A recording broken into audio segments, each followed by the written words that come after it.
Welcome to the top. You finally made it up. Aren't you glad you don't have to take that trip every 4 hours through the night, every night? Be pretty perilous with a candle or a lantern in one hand and probably a whole bunch of kerosene in a bucket in the other. Be pretty frightening. So as you get to the top, if you would look over to your left to the southeast, you'll see a building back there that used to be the original life-saving station. That building was moved back in the 70s by its private owners to help keep it protected from Lake Michigan. There was a fear of it getting swallowed up, so they moved it back. As you pan to the other side of the lighthouse, you'll see the Manitou Islands. There's the South Manitou Island, which is about 18 miles away. And to the right of it, you really can't see it very well, but there are 3 little bumps. That's actually one island. That's the North Manitou Island. And then you can see the sloped hill of the Sleeping Bear Dunes. That's the intent of this lighthouse, was to signal boats to come closer into shore, because that's the passage they wanted to take as they go north. That's called the Manitou Pass, and that's where all ships were funneled through as they came north or south on Lake Michigan. So you're wondering about this light. It blinks. The original light in here was a rotating light bulb, or rotating lens. So it rotated and it formed what looked like a blink to the sailors out in the lake. The blinking is actually a pattern. This one's on for 2 seconds, then off for about 8. And that replicated the rotational blinking of the original lens up here. The blinking's unique for this lighthouse: 2 seconds on, 8 seconds off. Every lighthouse on the lakes have all their own patterns. So that way the skippers can tell which lighthouse they're seeing as they come up on the different lighthouses. You may wonder how this rotated before electricity. Well, before electricity, they had a large clockwork here, like a grandfather clock.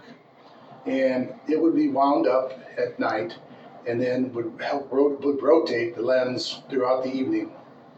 Part of the duties of the light keeper was to come up here at night, check to make sure the light was bright and burning correctly, as well as that the clockworks were wound up tight enough to keep the rotation going for the next 4 hours.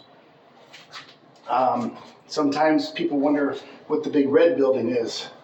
That was the signal house, or the foghorn house. That was introduced in about 1875, and it too has a unique pattern. It had a unique pattern for every lighthouse. Each foghorn at each lighthouse had its own pattern, again helping skippers know where they were on the lake. People ask about what all this groin, all this cement work down here at the base of the tower is for, and it's to protect the lighthouse from the waves that are pounding on the shoreline right now. They also wonder why we have little nubs of concrete blocks all throughout the apron down there. And those do nothing in the summertime, but in the wintertime, when all this spray comes up here, sheets of ice will form on the apron. And those nubs are there to help hold those sheets of ice down so that the strong winds don't take that sheet and flap it up against the side of this lighthouse, which would be fairly damaging. So they thought about putting those in to help protect the lighthouse from the ice. Because in the wintertime, the trees to the south of us look like popsicles. They just get covered in ice, so you can only imagine how much forms on that flat surface below us. Trying to think what else.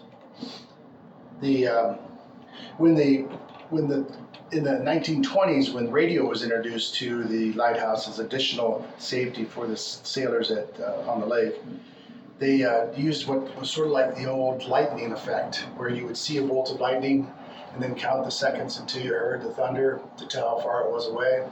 They did a similar thing between the radio beacon and the foghorn. They would send both off at the same time. The skipper on the ship would see the beacon immediately. Then they would count hopefully a lot of seconds before they heard the foghorn, because that would tell them they're further away from the shoreline.